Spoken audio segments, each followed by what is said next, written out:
সঞ্চিতার স্মৃতি ফিরিয়ে চিত্রার পর্দাফাঁস করে চিত্রার কুকীর্তি সবাই সামনে আনলো কথা। হ্যাঁ বন্ধুরা, আমরা এই মুহূর্তে দেখতে পাবো কথা ধারাবাহিকের আগামী পর্বগুলোতে সঞ্চিতার স্মৃতি ফিরিয়ে আনতে কথা অগ্নি সঞ্চিতাকে দেশের বাড়ি গোড়ালে নিয়ে আসে। এমনকি গৃহবাড়ির সবাই আসে, সবাই মিলে পৌষ সংক্রান্তি উৎসবে মেতে ওঠে। এরপর দুর্ঘটনার হাত থেকে কথাকে বাঁচাতে গিয়ে সঞ্চিতার মাথায় পাথর পড়ে যায়, সঞ্চিতার মাথায় চোট লাগে, আর সেই আঘাতেই সঞ্চিতার স্মৃতি ফিরে আসে। কথা অগ্নিও বাড়ির সবাই তো খুব খুশি হয়ে যায়। কথা বলে, মা, গৃহবাড়ির বড় বউ হিসেবে তুমিই পুজো করবে।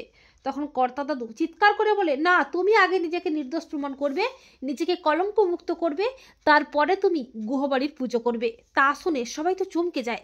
তখন কথা সঞ্চিতার পাশে দাঁড়িয়ে কর্তা দাদুর মুখোমুখি দাঁড়িয়ে বলে, সব কলঙ্কের জন্য যে দায়ী, যে আসল দোষী, সে এখানেই আছে। সে আর কেউ নয়, চিত্রা গুহ। সবাই তো অবাক হয়ে যায়, আর চিত্রা তো প্রচন্ড ভয় পেয়ে যায়। কথা বলে, সেদিন মেজমাই মাকে বাড়ি থেকে চলে যেতে বাধ্য করেছিল, তাই শাস্তি যদি পেতেই হয় চিত্রা গুহই পাবে, মা নয়। তো বন্ধুরা, তোমরা এটাই চাও তো যে সঞ্চিতার স্মৃতি ফিরিয়ে কথা যেন চিত্রার কুকীর্তি সবাই সামনে আনে? কমেন্ট করে এক্ষুনি জানিয়ে দাও তোমাদের মতামতটি।